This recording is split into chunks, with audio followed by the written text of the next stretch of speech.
हाँ जी बच्चों, कैसे हो आप सब। देखते हैं difference between book keeping and accounting. Book keeping and accounting. हाँ जी, तो सबसे पहला पॉइंट कह रहा है वो स्कोप। स्कोप में बुक कीपिंग में 4 बातें हमें चेक करनी होती हैं जब बुक कीपिंग में करते हैं एंट्री या लेखा जोखा जो करते हैं। वो क्या कहता है, identification of financial transaction.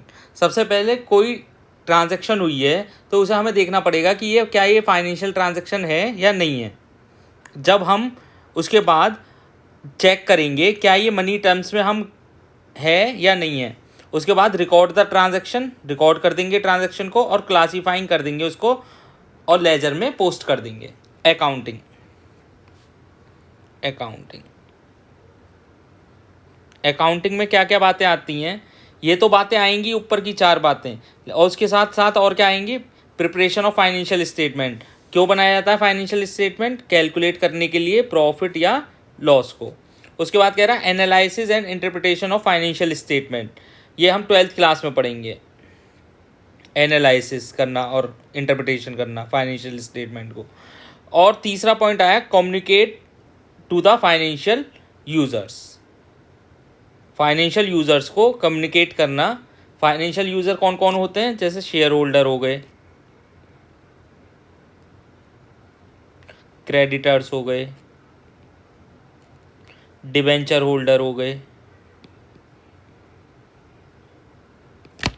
Etc. हाँ जी, देखें जरा फर्स्ट पॉइंट क्या कह रहा है। Scope. Book keeping includes the process of identification करना फाइनेंशियल स्टेट ट्रांजैक्शन का। उसके बाद मनी टर्म्स में देखना ट्रांजैक्शन मनी टर्म्स में है नहीं है।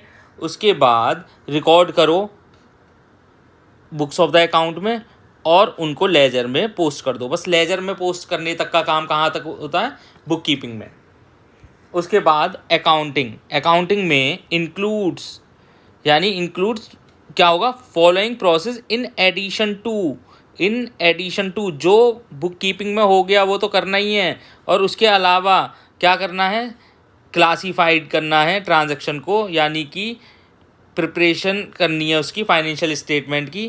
किस लिए, क्या क्या बनता है फाइनेंशियल स्टेटमेंट में? ट्रेडिंग और P&L account, trading and profit and loss account, और क्या बनता है, बैलेंस शीट। उसके बाद आगे देखें analysis and interpretation of financial statement. Analysis की जाती है फाइनेंशियल स्टेटमेंट की और इंटरप्रिटेशन निकाली जाती है। उसके बाद communication of financial information to the various users. ये बातें अकाउंटिंग में की जाती हैं। Number 2 stage. ये प्राइमरी स्टेज होती है, इसकी सेकेंडरी स्टेज होती है। तो पहला क्या था, स्कोप, दूसरा स्टेज, तीसरा नेचर ऑफ जॉब। इसमें रूटीन टाइप की जॉब होती है, इसमें analytical in nature. Analytical nature का मतलब है थोड़ा व्यक्ति की स्किल अच्छी होनी चाहिए। Objective, the main objective to keep the maintain the systematic record of the financial transaction. इसका क्या होता है, कीप रखना और मेंटेन करना सिस्टमेटिक रिकॉर्ड को, फाइनेंशियल ट्रांजैक्शन को। इसका ऑब्जेक्ट क्या होता है, to find out the calculate the profit and loss. हाँ जी, उसके बाद 5th पॉइंट क्या कह रहा है, परफॉर्मेंस। ये जूनियर स्टाफ द्वारा परफॉर्म किया जाता है, ये सीनियर स्टाफ द्वारा परफॉर्म किया जाता है। Level of skill, the work is mechanical in nature.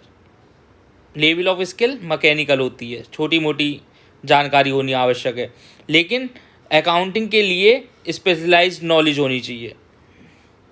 Analytical skill, no analytical skill is required, लेकिन अकाउंटिंग के लिए एनालिटिकल स्किल इज़ रिक्वायर्ड। तो 7 पॉइंट कौन कौन से हो गए, scope, stage, nature of job, number 4 क्या था, ऑब्जेक्टिव, 5वां परफॉर्मेंस, 6वां लेवल ऑफ स्किल, 7वां एनालिटिकल स्किल। तो ये डिफरेंस थे बुक कीपिंग और अकाउंटिंग में। Thank you.